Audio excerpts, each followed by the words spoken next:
Hello, friends. This is Dave Hurwitz, executive editor at ClassicsToday.com, here with the greatest recordings ever. And today, we're talking about this one, Rudolf Firkušný doing Martinu piano concertos 2, 3, and 4, all of which he either premiered or were dedicated to him.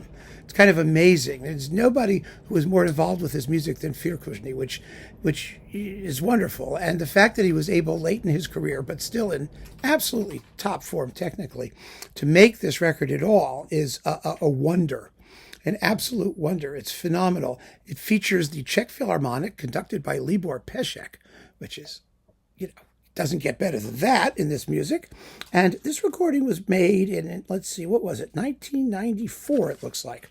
Somewhere around there. Yes, 1994. Now, these are wonderful works. It's billed, by the way, as a Rudolf Firkušný tribute, which of course it is. But, down here it's Martinu Piano Concertos 2, 3, and 4.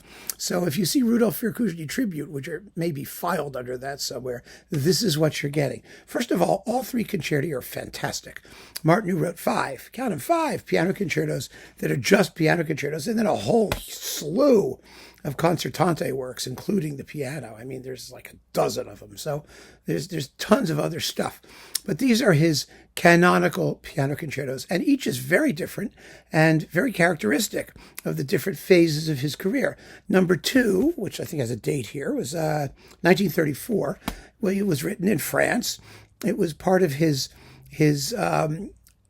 concerto grosso neo-baroque phase. So it's quite peppy. It features motoric rhythms, wonderful tunes. His slow movements are always very probing and somewhat chromatic and interesting, darker and sort of crepuscular sometimes, but with occasionally anguished harmonies. They're really beautiful and very different in character. I usually think of his outer movements as just sort of chugga-chugga Baroque things, but the slow movements are not. They're a whole other world.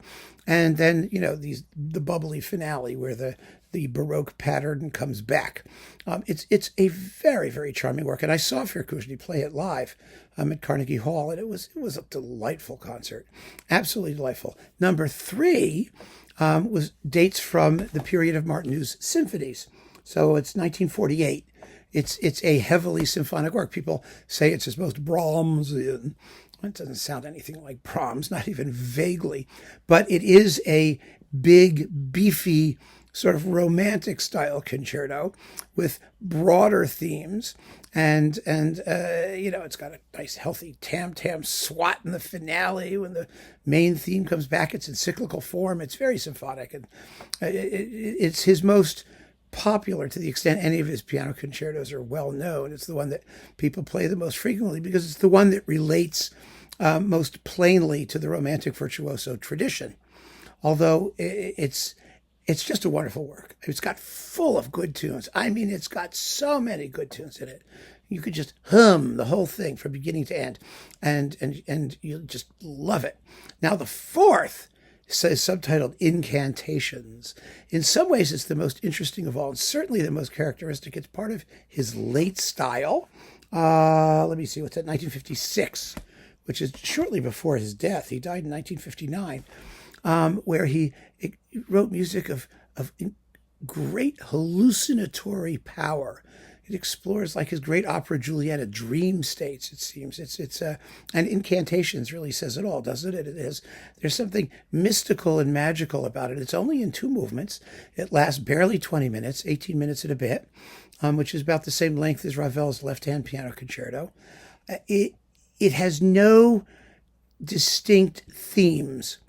I mean, tunes, or at least that maintain their shape for any length of time.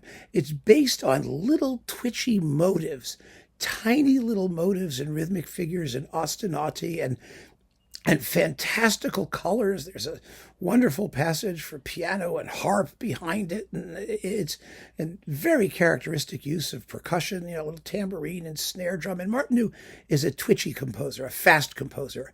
The opening is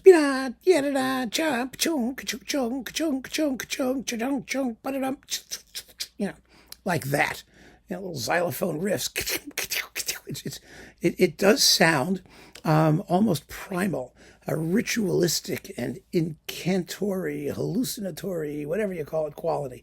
Just a cool work. It's one of the great 20th century piano concertos, I think, in an incredibly original idiom that nobody gives Martinu any credit for, of course, because, why should they? That would mean listening to it, actually. And, oh my God, it's just haunting. It's fabulously haunting. So these performances are amazing. Absolutely fabulous, as good as they're going to get. They were really well recorded.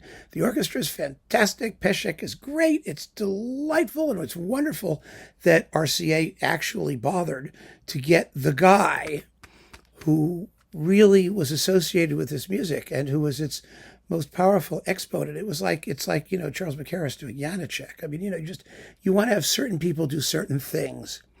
And Firkušný made a Martinu solo piano CD too, with works that were dedicated to him by Martinu. And it's wonderful stuff.